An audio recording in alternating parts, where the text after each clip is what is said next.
আরও কাছে আসতে পরিষ্কার শুনতে পেলাম শম্ভুদা বলছে, মা আস্তে, একটু আস্তে, তুমি অনেক তাড়াতাড়ি করছো, এরকম চললে তো সমস্যা হবে। সোমা কাকিমা বলছে, জোরে কথা বলিস না বাবা, উঠে পড়বে, মুখটা এদিকে রাখ। জানালা ফাঁকা দিয়ে দেখার চেষ্টা করলাম, স্পষ্ট দেখতে পেলাম দুজনকে। সোমা কাকিমা জবা ফুল নিয়ে বসে আছে, আর শম্ভুদা জবা ফুল নিয়ে কি যেন করছে। আমার নাম সৌগত ঘোষ, 18 বছর বয়স। সবেমাত্র উচ্চ মাধ্যমিক পরীক্ষা দিয়েছি, রেজাল্ট এখনো পর্যন্ত বেরোয়নি।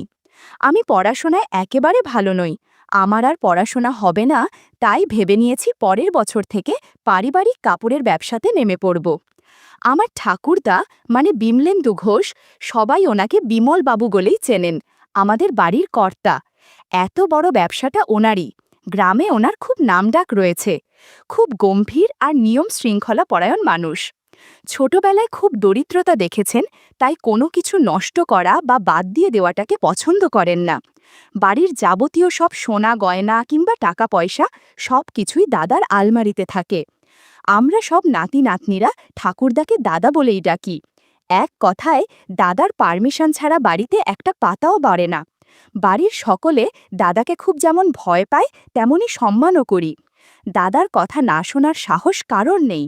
কারোর টাকার দরকার হলে দাদাকে এক একটা টাকার হিসেব দিতে হয়। এই দিক থেকে আমি খুব বড়লোক, দাদা আমাকে খুব ভালোবাসেন, আমি ওনার চোখের তারা। একমাত্র আমাকেই দাদার কাছে টাকা পয়সার হিসেব দিতে হয় না। আমি যখন যাই চাই, দাদা আমাকে তার থেকেও অনেক বেশি দিয়ে দেন। আসলে প্রথমবার যখন ব্যবসায় লোকসান হয়েছিল, তখন দাদারও শরীর খুব অসুস্থ হয়ে পড়েছিল। সবাই ভেবেছিল দাদা হয়তো আর বাঁচবেন না। ঠিক ওই সময় আমার জন্ম হয়। জন্মের 1 সপ্তাহের মধ্যেই দাদা একেবারে সুস্থ হয়ে ওঠেন, আর ব্যবসায়ও উন্নতি হয়। তাই দাদার কাছে আমি হলাম ওনার রক্তমুখী নীলা। আর দাদি মানে আমার ঠাকুমা সাধনা দেবী সারা দিন দাদার সেবা আর পুজো পাঠ নিয়েই থাকেন। আমার বাবারা 3 ভাই আর 2 বোন। আমার জেঠু মানে অরুণকান্তি ঘোষ খুবই সাদাসিধে মানুষ, কারোর সাথে পাচে থাকেন না, খুবই শান্ত ও নিরীহ প্রকৃতির মানুষ। জেঠিমার নাম পারুল ঘোষ, উনি একজন সরকারি স্কুলের শিক্ষিকা। জেঠু জেঠিমা আমাদের নিজের সন্তানের থেকেও বেশি ভালোবাসেন, কিন্তু দুর্ভাগ্যবশত এমন মানুষদের কোনো ছেলে মেয়ে নেই, তাই হয়তো একটু বেশিই ভালোবাসেন আমাদের। জেঠিমা বেশিরভাগ দিনই বাপের বাড়িতে থাকেন চাকরির জন্যে। আসলে প্রতিদিন এখন থেকে স্কুলে যাতায়াত করা সম্ভব হয় না তাই। তবে প্রতি শনিবার স্কুল ছুটির পর বাড়ি চলে আসেন, আবার সোমবার সকালে বেরিয়ে যান। জেঠিমা খুবই অমায়িক প্রকৃতির মানুষ, এমনকি উনি ওনারও মাইনের টাকাটা দাদার হাতেই তুলে দেন। দাদা এত হিসেবে বলেই আজ আমাদের পরিবার এতটা প্রভাবশালী। আমার বাবার নাম বরুণ কান্তি ঘোষ, খুবই খোশমেজাজি মানুষ, সব সময় হাসি খুশি থাকেন। আমি কখনো বাবাকে রাগ বা ঝগড়া করতে দেখিনি। খুবই মিষ্টভাষী, কাপড়ের দোকানেই কাজ করেন। আমার মায়ের নাম আরতি ঘোষ, বাবা মায়ের লাভ ম্যারেজ, মা হাউসওয়াইফ। মা খুব ভালো ছবি আঁকেন। মাকে খুব সুন্দর দেখতে, মাকে দেখলে কেউ বলবে না যে মায়ের বয়স 34 বছর, এখনও মাকে 24 কি 25 বছর বয়সী বলে মনে হয়। আমার একজন দিদি আছে, সুচরিতা ঘোষ, দিদি কলেজে পড়ে, ফার্স্ট ইয়ার। আসলে আমাদের পরিবার খুব বড়, আরও অনেক আত্মীয় রয়েছেন আমাদের, তবে ওনাদের পরিচয় পরে হবে। বাড়ির দুর্গাপুজো, পুজোর 10 দিন আগে থেকেই বাড়িতে ব্যস্ততা শুরু হয়ে যায়। প্রথম থেকেই আমাদের বাড়িতে দুর্গাপুজো খুব ধুমধাম করে পালন করা হয়। পুজোর পুরো সপ্তাহটা বাড়ির সবাই ও সমস্ত আত্মীয় স্বজন আমাদের বাড়িতেই থাকেন। পুজোতে এখনও 1 সপ্তাহ বাকি, তাই এখন থেকেই বাড়িতে আত্মীয়দের আনাগোনা শুরু হয়ে গেছে। অনেক বড় বাড়ি আমাদের, অনেকগুলো শোয়ার ঘর রয়েছে, তাই এই সময় বাড়িতে থাকা নিয়ে কোনো অসুবিধে হয় না। এখন দুপুর 12টা, বাড়িতে এখন পুরুষদের স্নানের তোড়জোড় চলছে। কিছুদিন আগে দাদার পায়ে মোচ লেগেছে, তাই দাদি দাদাকে স্নান করিয়ে দেন। পুরুষদের মধ্যে দাদা সবার আগে স্নান করেন, বাড়ির কর্তা বলে কথা। মা কাকিমারা বেলা 11টার আগে স্নান সেরে নেন। আমি এসেছি আমার এক বন্ধু বিশালের বাড়ি পুজোর নিমন্ত্রণ নিয়ে। যদিও আমাদের বাড়ির পাশেই বন্ধুটার বাড়ির, আর অনেক দিন আগে থাকতেই ওকে বলেছি সপরিবারে উপস্থিত থাকার জন্যে, তবুও বাড়িতে এসে বলে যাওয়াটা আমাদের প্রথা। ছোটবেলায় বিশালদের বাড়ি খুব আসতাম খেলার জন্যে, এখন আর খুব একটা যাতায়াত হয় না। বিশালের বাবা কাজের জন্য বিলেতে থাকতে হয়। 2 বছর একবার কি দুবার আসেন। আমি কাকুকে খুবই কম দেখছি। হঠাৎ বাইরে কখনো দেখলে হয়তো আমি চিনতেও পারবো না। আমাকে বাড়িতে দেখে বিশালের মা খুব খুশি হলেন। বিশালের মাকে আমি কাকিমা বলে ডাকি। কাকিমা আমাকে বলল, তোমাকে তো এখন আর দেখাই যায় না। বিশালকে যে কতবার বলেছি তোমাকে একবার বাড়িতে নিয়ে আসার জন্যে। তুমি তো আর অসই না। এখন আমাদের বাড়ি আর আসতে ভালো লাগে না বুঝি? আমি বললাম, না না কাকিমা, ওরকম কোনো ব্যাপার নয়। আসলে এখন আর সময় পেতাম না। একদিকে পরীক্ষার চিন্তা, তার ওপর ঠাকুমার শরীরটাও খুব একটা ভালো থাকে না। মাঝে মাঝে অসুস্থ হয়ে পড়েন। তাই একটু ব্যস্ত থাকতে হয়। বাড়ির বড় ছেলে বলে কথা, বুঝতেই পারছো। বিশালের কথা জিজ্ঞাসা করতেই কাকিমা বললেন, বিশাল এইমাত্র স্নান করতে গেছে। একটু বসো, আমি একটু চা করে আনি। চা খেতে খেতে বিশু চলে আসবে। এই বলে কাকিমা চা করতে চলে গেলেন। আমিও সোফার উপর পা তুলে বসে পড়লাম। বিশালদের বাড়িতে কত স্মৃতি রয়েছে আমাদের। আমাদের বলতে আমার, বিশাল, সৌম্য, ছোটু আর বৃষ্টির। বৃষ্টি হলো বিশালের দিদি। আমার থেকে 1 বছরের বড়। ওকে আমি দিদি বলি না। আমরা একসাথেই পড়তাম ক্লাস 10 পর্যন্ত। তারপর বৃষ্টি মামার বাড়ি চলে যায় ইন্টার পড়ার জন্যে। তারপর থেকে আর ওর সাথে খুব একটা দেখা হয়নি। আমি বৃষ্টিকে খুব পছন্দ করতাম। ছোটবেলায় আমি ওকে প্রপোজ করেছিলাম, আর বৃষ্টি আমাকে হ্যাঁও বলেছিল। আমার ছোটবেলায় ঘর ঘর খেলতাম যখন, আমার আর বৃষ্টির বিয়ে হতো, পুরোহিত হতো বিশাল। তখন খুব মজা করতাম। ছোটবেলার আনন্দের দিনগুলো কত তাড়াতাড়ি চলে যায়, তাই না? পুরনো দিনের বোকা বোকা কথাগুলো ভাবতে ভাবতে হঠাৎ মুচকি মুচকি হেসে ফেললাম। ওই সময় আমার চোখ চলে যায় বারান্দায় শুকোতে দেওয়া ব্লাউজের উপর।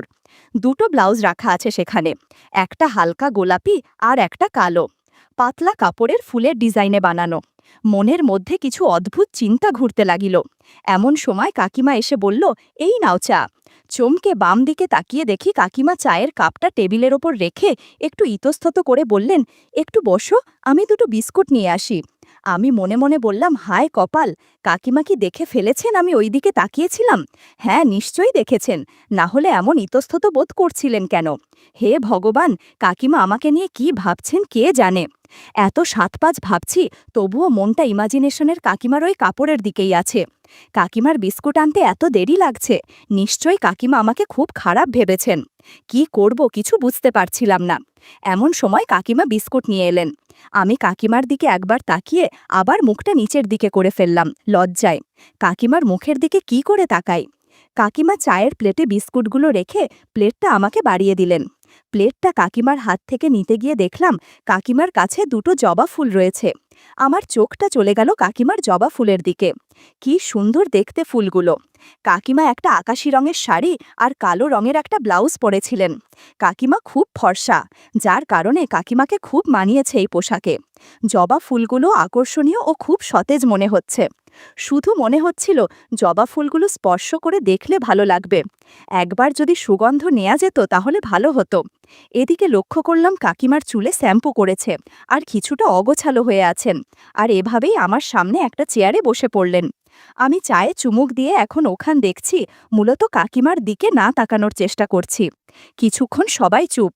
নীরবতা ভেঙে কাকিমাই বললেন, আচ্ছা, তোমার ঠাকুরদা কেমন আছেন? শুনেছিলাম নাকি ওনার পায়ে চোট লেগেছিল। এখন পা কেমন আছে? ডাক্তার দেখিয়েছিলেন নাকি? বললাম, তুমি তো জানোই দাদা ডাক্তার দেখাতে পছন্দ করেন না। হাড় ভাঙেনি, সিঁড়ি দিয়ে নামার সময় পায়ে একটু মোচ লেগেছিল। ফুলে গেছে, হাঁটাচলা করতে একটু অসুবিধে হয়, আর কিছু না। আবার কিছুক্ষণ চুপ। এবার আমি বললাম, বৃষ্টি কেমন আছে? ওর পরীক্ষা কেমন হয়েছে? ও কবে আসবে বাড়িতে? কাকিমা বলল, বৃষ্টি ভালো আছে। বলছে তো ওর পরীক্ষা ভালোই হয়েছে। তারপর কি হয় কি জানি। ও তো পুজোতে আসছে আর 3-4 দিন পরেই। কথা বলতে বলতে কাকিমা ভেজা চুলটা খোলে শুকাতে লাগলেন। আঁচলখানা কাঁধ থেকে বাম হাতের কনুইয়ের কাছে চলে এসেছে কাকিমার। একটু অস্বস্তি লাগছিল। কাকিমা কপালে লাল টিপ, চোখে হালকা কাজল পরেছেন। আলতো নিচু করা মুখের ওই মুচকি হাসি আর তির্যক চাউনি আমাকে ভাষাহীন করে ফেলে মুহূর্তের জন্যে। সত্যি, কাকিমাকে আমার অপরূপ সুন্দরী লাগতে শুরু করেছিল ওই মুহূর্তে। আমি বোকার মতো করে কাকিমার দিকে তাকিয়ে রয়েছিলাম। কি বলবো বুঝতে পারছি না। খামখেয়ালিভাবে বারান্দার ওই শুকতে দেয়া ব্লাউজগুলোর দিকে আবার তাকিয়ে ফেলি। কাকিমাও আমার তাকানো অনুসরণ করে বারান্দার দিকে তাকিয়ে বলেন, আচ্ছা বুঝেছি, বলেই কাকিমা মুচকি হেসে ফেলেন। আমি কাকিমার দিকে তাকিয়ে আবার লজ্জা পেয়ে যাই। তবে কাকিমার হাসি দেখে এটুকু বুঝতে পারি যে কাকিমা আর যাই হোক আমার ওপর রাগ করেননি। আমি এতক্ষণ মাথা নিচু করেই বসেছিলাম। এবার কাকিমার দিকে তাকালাম। যা দেখলাম তা হয়তো স্বপ্নেও দেখতে পেতাম না। কাকিমা আমার দিকে কিছুটা এগিয়ে এসেছেন। আমি শুধু মুচকি হাসলাম, কিছু উত্তর দিলাম না। কাকিমার মুখের দিকে তাকালাম। কাকিমা আমার দিকে সন্দেহের দৃষ্টিতে তাকিয়েছিলেন। তারপর একটু হেসে ফেললেন। বুঝলাম প্রশংসাটা কাকিমার ভালো লেগেছে। শাড়ির আঁচলটা এবার ঠিক করে নিয়ে আমার পাশে এসে বসলেন আর বললেন, তোমরা কত তাড়াতাড়ি বড় হয়ে গেলে বুঝতেই পারলাম না। আমার চোখ জবা ফুলোর দিকেই রয়েছে। কাকিমা হেসে বললেন, দুষ্টু কথা অনেক হয়েছে, এবার চাটা খাও, ঠান্ডা হয়ে যাবে তো। এই বলে দাঁড়িয়ে পড়লেন। কিছু আগে ভেতর থেকে একটা শব্দ পাচ্ছিলাম। এবার বুঝলাম বিশাল স্নান সেরে বেরিয়ে এসেছে। বিশাল বলল, মা, ওকে খাবার না খাইয়ে পাঠাবে না, আমি কাপড়টা ছেড়ে আসি। এই বলে বিশাল ওপরে চলে গেল। কাকিমা আমার দিকে তাকিয়ে হাসতে হাসতে বলেন, খেয়ে যেও, বাকি কথা পরে হবে। কাকিমা রান্নাঘরে চলে যান খাবার বাড়তে। খাওয়া দাওয়া করে বাড়ি চলে আসি। পঞ্চমীতে বিশালরা আমাদের বাড়ি আসবে। কাকিমার সাথে এই ব্যাপারে একটু গভীর কথা বলা যাবে। খুব উত্তেজিত আমি। বিকাল 4টে বাজে। আজকে আবার পুজোর কেনাকাটা করতেও তো যেতে হবে। বাড়ির মহিলাদের সাথে কাপড় কেনাকাটা করতে যাওয়াটা বড় ভয়ঙ্কর ব্যাপার। তার ওপর আমি একমাত্র পুরুষ যে বাড়িতে আছি। এর মানে আজকে সবার কাপড় বোয়ার দায়িত্ব আমার। মা, কাকিমা, দিদি, ছোট পিসি আর আমি পৌঁছে যাই দোকানে। জেঠিমা কিছুক্ষণ পরেই চলে আসবেন স্কুল থেকে। যাই হোক, কেনাকাটা করে বাড়ি পৌঁছলাম রাত 8:30। তখন দাদা আর শক্তিবাবু বৈঠক ঘরে বসে গল্প করছিলেন। খুব জ্ঞানী ব্যক্তি। যখনই বাড়ি আসেন বাড়ির সকলে ওনাকে হাঁটু গেড়ে প্রণাম করেন। উনি সবাইকে বুকে জড়িয়ে নিয়ে বলেন, শুভম। মা সবার শেষে শক্তিবাবুকে প্রণাম করতে গেছেন। শক্তিবাবু মাকে একটু বেশিক্ষণ আশীর্বাদ করলেন। মাথায় হাত বুলিয়ে দিতে দিতে বললেন, আরতি, কিছুদিন থেকেই লক্ষ্য করছি তোমার মনটা বড় চঞ্চল। মনকে স্থির করো। অনেক দিন তোমার হাতে চা খাইনি, 1 কাপ চা নিয়ে এসো তো দেখি। খেয়াল করলাম মা এতক্ষণ শক্তিবাবুর আশীর্বাদে যেন কোথাও হারিয়ে গেছেন। ঠোঁটের কোণে মিষ্টি হাসি নিয়ে বন্ধ চোখে মা কেমন যেন ঢলে পড়েছেন শক্তিবাবুর ওপর। চমক ভাঙল যখন দাদা বললেন, মেজ বৌমা, ঠাকুরমশাইয়ের জন্য 1 কাপ চা করে নিয়ে এসো যাও। মা চলে গেলেন। আমিও রুমে চলে এলাম। দরজা খুলতেই দেখি দিদি শুধু লেগিংস পরা রয়েছে। হঠাৎ দরজা খোলার আওয়াজ পেতেই দিদি পেছন ফিরে তাকালো।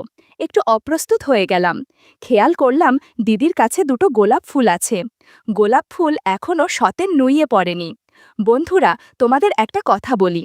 রাতে আমি দিদির সাথে ঘুমাই।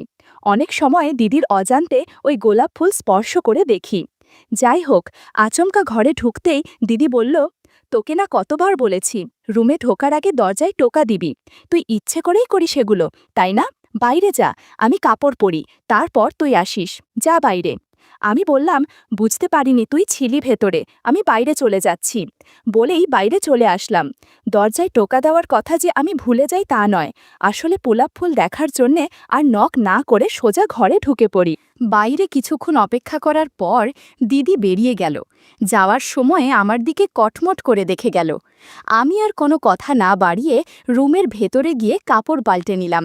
বারবার মাথার মধ্যে বিশালের মায়ের কথা আর একটু আগে দিদির কথা ঘোরাঘুরি করতে লাগলো। অদ্ভুত অনুভূতি হচ্ছিল। মনে হলো টিউবওয়েলের পানি ছাড়লে ভালো হবে। আমি জানি দিদি জামা কাপড় কোথায় রাখে। দিদির কিছু বিশেষ কাপড় হাতে নিলাম আর টিউবওয়েলের জল ছেড়ে দিলাম। খেয়াল নেই যে দরজা খোলাই আছে। ইতিমধ্যে সৌম, মানে আমার কাজিন ভাই, ঘরে ঢুকে এসেছে। ওরা এই মাত্র মামাবাড়ি থেকে ফিরেছে। আমি সৌমকে দেখে তাড়াহুড়ো করে দিদির কিছু জিনিস লুকানোর চেষ্টা করলাম, কিন্তু পারলাম না। ও এর মধ্যেই দেখে ফেলেছে। আমাকে দেখে হেসে দিল। আসলে আমরা দুজনেই এক ধরনের। আমি বললাম, সৌম, প্লিজ কাউকে বলিস না, প্লিজ ভাই, না হলে আমি মরে যাব, প্লিজ।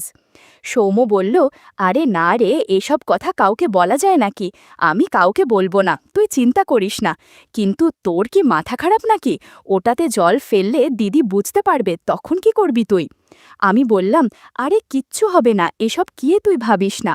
সৌম্য আমার দিকে এগিয়ে এসে বলল, আমাকে একবার দে না ওটা, আমিও একবার হতে নি, আমি কাউকে বলবো না। আমি একটু স্বস্তি পেলাম, ওর হাতে দিয়ে দিলাম, আর একটু আগে দিদিকে দেখার ঘটনার বর্ণনা দিতে লাগলাম। কিছু সময় পর খাবার খাওয়ার ডাক এলো। একটু পর আমরা দুজনও ডাইনিং রুমে চলে এলাম।